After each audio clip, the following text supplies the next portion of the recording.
সড়ক দুর্ঘটনায় আহত বেসরকারি বিশ্ববিদ্যালয় বিইউবিটির এক ছাত্রের চিকিৎসায় অবহেলার মৃত্যুর অভিযোগে শনিবার মারধর করা হয় ঢাকা মেডিকেল কলেজ হাসপাতালের চিকিৎসকদের।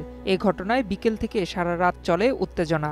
মধ্যরাতে আরও দুটি ঘটনায় হাসপাতালের ভেতরে চলে হামলা। ভাঙচুর হয় জরুরি বিভাগের ওয়ান স্টপ ইমার্জেন্সি সেন্টারে।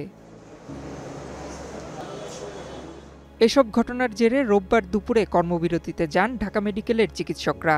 তাদের সঙ্গে যোগ দিয়ে সারা দেশের সরকারি বেসরকারি হাসপাতালেও ঘোষণা হয় কমপ্লিট শাটডাউন। বন্ধ থাকে চিকিৎসকদের প্রাইভেট প্র্যাকটিসও। কর্মসূচিতে সংহতি জানিয়ে সারা দেশের নার্সরাও কর্মবিরতিতে যান। এমন অবস্থায় বিকেলে ঢাকা মেডিকেলে আন্দোলনরত চিকিৎসকদের সঙ্গে বৈঠক করেন অন্তর্বর্তী সরকারের স্বাস্থ্য উপদেষ্টা এবং বৈষম্যবিরোধী ছাত্র আন্দোলনের সমন্বয়করা। পরে চিকিৎসকদের সঙ্গে সমঝোতার কথা জানানো হয়। এখন থেকে তারা জরুরি চিকিৎসা সেবা চালু করবেন এবং যে নিশ্চয়তা ওনারা চেয়েছেন সিকিউরিটি, সেটা আমরা সেনাবাহিনী, বিজিবি, পুলিশ এবং আনসারের সমন্বয়ে আমরা সিকিউরিটি এনশিওর করব এবং তাদের যে আসামিরা এই অঘটন ঘটিয়েছে তাদেরকে অ্যারেস্ট করার পরপরই তারা সম্পূর্ণ সার্ভিস চালু করবেন সারা দেশব্যাপী। এখন থেকে জরুরি চিকিৎসা সেবা এখন থেকে শুরু হচ্ছে।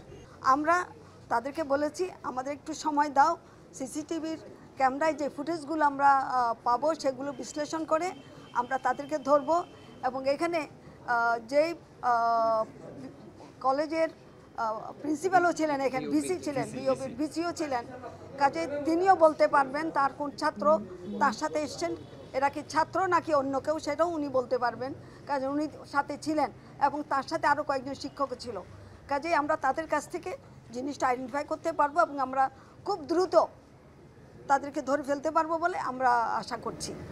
তবে আন্দোলনরত চিকিৎসকরা জানান, প্রত্যেক চিকিৎসকের বিপরীতে একজন করে নিরাপত্তা কর্মী দেওয়া হলে তারা শুধু জরুরি সেবা চালু করতে রাজি। শুধুমাত্র ইমার্জেন্সি অপারেশন হবে 1:1। যে কয়জন ডক্টর কর্তব্যরত থাকবেন ঠিক সেই কয়জন সিকিউরিটি ফোর্সের সদস্য যদি থাকে, যেই সব হাসপাতালগুলোতে, যেই সব মেডিকেল কলেজগুলোতে এই পরিমাণ জনশক্তি আমাদেরকে সিকিউরিটি দিতে পারবে, এই শর্তে আমরা ইমার্জেন্সি সেবা চালু করব। যতক্ষণ পর্যন্ত না এই সিকিউরিটি এনশিওর করা হবে ততক্ষণ পর্যন্ত আমরা ইমার্জেন্সি সেবা চালু করব না। এরপর সন্ধ্যা 7:30টার দিকে জরুরি বিভাগের চিকিৎসকদের নিরাপত্তা নিশ্চিতের কথা জানায় কর্তৃপক্ষ।